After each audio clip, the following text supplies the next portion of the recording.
Democrats reportedly huddling up for a crisis meeting to address President Biden's image as his approval rating tanks and as Republicans gain popularity. That's right. Lara Trump is here, Fox News contributor. And Laura, Democrats, they met with pollsters and advisors because they're worried they want to turn things around for their party.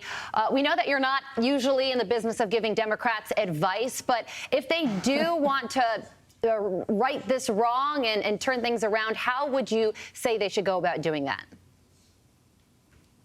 Well, good morning, guys. I don't think it's an image problem per se for Joe Biden and the Democrat Party.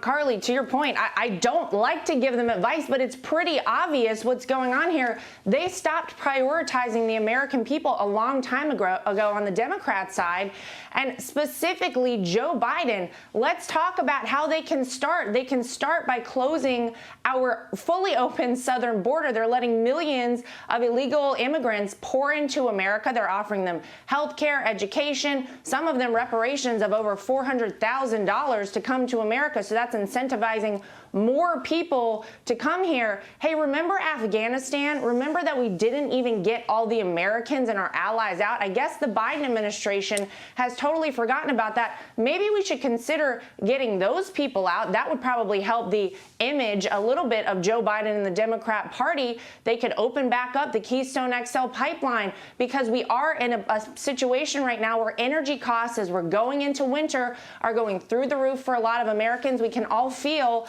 the impact on the gas prices at your local gas pump right now, so that would certainly help a lot.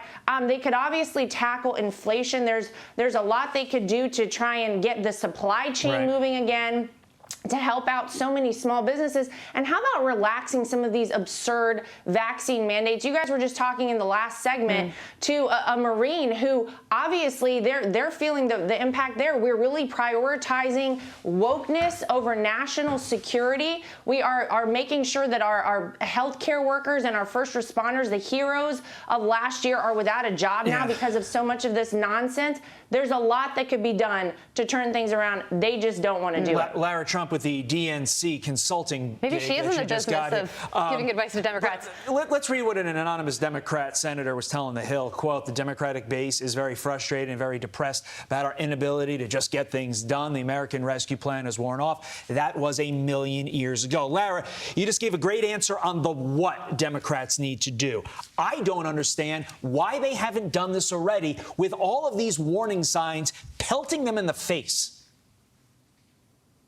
It's a great question, Todd. I mean, I think Americans are asking themselves that every day. It seems like these things would be very easy to fix. And the really big question is, why don't they do it? But I think it's probably because the party is being controlled by the far left radicals in the party. This is not the Democrat Party of 30 or 40 years ago. This is a new party. A lot of these folks want socialism for America. They are trying every single day to move us step by step closer in that direction. And so all of this sort of helps them get there, paying people to stay home from work, getting people used to government assistance and reliance on the government. These are all priorities of the far left part of the Democrat Party, and they are fully in control.